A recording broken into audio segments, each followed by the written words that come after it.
അവസാനിപ്പിക്കട്ടെ. ചില ആളുകൾ ലോകത്ത് ഒരു തെറ്റിദ്ധാരണ പരത്താൻ ശ്രമിക്കുന്നുണ്ട്. ഒരു വളരെ ന്യൂനപക്ഷമായ ആളുകൾ അവർ പറയുന്നു, ജനാധിപത്യം, മതേതരത്വം, അമുസ്ലിമീങ്ങളായ ആളുകൾ ഭരിക്കുന്ന നാട്ടിൽ, അത്തരം നാട്ടുകളിലൊക്കെ വോട്ട് ചെയ്യാൻ പാടില്ല, ജനാധിപത്യ സംവിധാനങ്ങളിൽ പങ്കെടുക്കാൻ പാടില്ല, അതൊക്കെ തെറ്റാണ് എന്ന് പറഞ്ഞുകൊണ്ട് ചില ആളുകൾ പ്രചരിപ്പിക്കുന്ന നമുക്ക് കാണാൻ കഴിയും. യഥാർത്ഥത്തിൽ ഏതൊക്കെയോ ചില കാരണങ്ങൾ കൊണ്ട് മാറി നിൽക്കേണ്ടി വരികയും അതേസമയം മാറി നിൽക്കുന്നത് ചില ന്യായങ്ങൾ കൊണ്ടായിരുന്നു എന്ന് വരുത്തി തീർക്കാൻ വേണ്ടിയാണ് അവരത് ശ്രമിക്കുന്നത്. എന്നാൽ മഹാന്മാരായ പണ്ഡിതന്മാർ പറഞ്ഞ വാചകങ്ങളിൽ ഇന്നും ലോകത്ത് ജീവിച്ചിരിക്കുന്ന അബ്ദുൽ മുഹ്സിനുൽ അബ്ബാദ് അദ്ദേഹം മദീന പള്ളിയിൽ അള്ളാഹുവിന്റെ റസൂല് ലോകത്തിന് ദീന് പറഞ്ഞു കൊടുത്ത മദീന പള്ളിയിൽ വെച്ച് നടത്തിയിട്ടുള്ള ഉജ്ജ്വലമായ ഒരു വാചകം ഞാൻ നിങ്ങളുടെ ശ്രദ്ധയിൽപ്പെടുത്തട്ടെ. അദ്ദേഹം പറയാണ്, ഇന്ത്യയെ പോലെയുള്ള രാജ്യങ്ങളിലുള്ള മുസ്ലിമീങ്ങൾ എന്താ ചെയ്യേണ്ടത് എന്നാണ് അദ്ദേഹം പറയുന്നത്.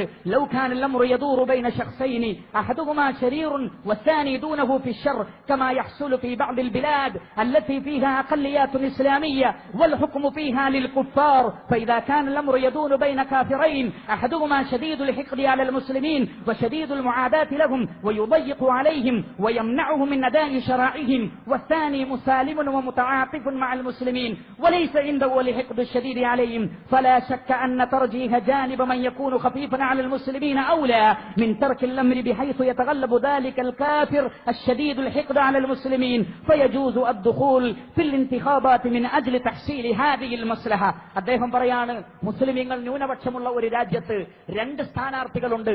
ഒരു സ്ഥാനാർത്ഥി മുസ്ലിമീങ്ങളോട് നല്ല ഐക്യത്തിലും സമാധാനത്തിലും നിൽക്കാൻ ആഗ്രഹിക്കുന്ന ആളാണ്. രണ്ടാമത്തെ ആളാകട്ടെ മുസ്ലിമീങ്ങൾക്ക് മതസ്വാതന്ത്ര്യം നൽകാത്ത ആളാണ്.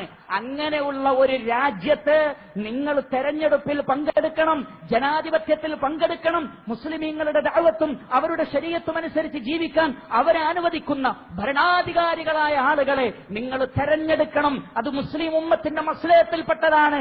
അല്ലാതെ പന്നിമാംസം തിന്നുന്നത് പോലെയോ കള്ളു കുടിക്കുന്നത് പോലെയോ ഒരു തെറ്റായ കാര്യം നിർബന്ധിതാവസ്ഥയിൽ ചെയ്യാമെന്ന് പറഞ്ഞതുപോലെയുള്ള ഹുക്കുമല്ല, മറിച്ച് ഇസ്ലാമിലെ സ്ഥിരപ്പെട്ട ഹുക്കുമാണ്. അത്തരം അവസരങ്ങളിൽ മുസ്ലിമീങ്ങൾ ജനാധിപത്യ സംവിധാനങ്ങളിൽ, മതേതരത്വ സംവിധാനങ്ങളിൽ പങ്കെടുക്കണം. അള്ളാഹുവിന്റെ റസൂല് പഠിപ്പിച്ചതാണത്.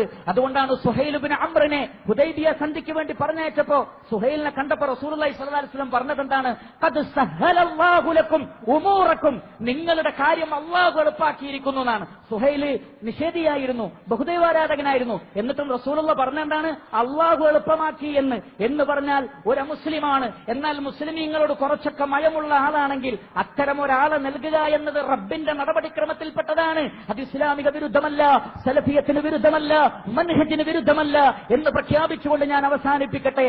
അതോടൊപ്പം തന്നെ ഈ രാജ്യത്തിലുള്ള മുഴുവൻ ആളുകളും അറിയുവാൻ വേണ്ടി പറയുന്നു, ഒരു ന്യൂനപക്ഷം എന്നുള്ള നിലക്ക് മറ്റേതൊരു ന്യൂനപക്ഷത്തെയും പോലെ നമുക്ക് പറയുവാനുള്ളത് ലാ ഇലാഹ ഇല്ലല്ലാഹ് എന്ന കലിമത്ത് തൗഹീദ് അനുസരിച്ച് ജീവിക്കുവാനും ഇസ്ലാമിന്റെ ഉജ്ജ്വലമായ നിയമങ്ങൾ അനുസരിച്ച് ജീവിക്കുവാനും അത് പ്രബോധനം ചെയ്യുവാനും സ്വാതന്ത്ര്യം നൽകുന്നവരാരോ അവരെ തെരഞ്ഞെടുക്കാനാണ് മുസ്ലിമീങ്ങളോട് അല്ലാഹു പറഞ്ഞിട്ടുള്ളത്, പ്രവാചകൻ പറഞ്ഞിട്ടുള്ളത്. അത് പ്രാവർത്തികമാക്കുവാൻ ഈ കൂടിയിരിക്കുന്ന ജനങ്ങൾ തീർച്ചയായും സന്നദ്ധരായിരിക്കും എന്ന കാര്യം കൂടി ഉണർത്തിക്കൊണ്ട് തൽക്കാലം അവസാനിപ്പിക്കട്ടെ.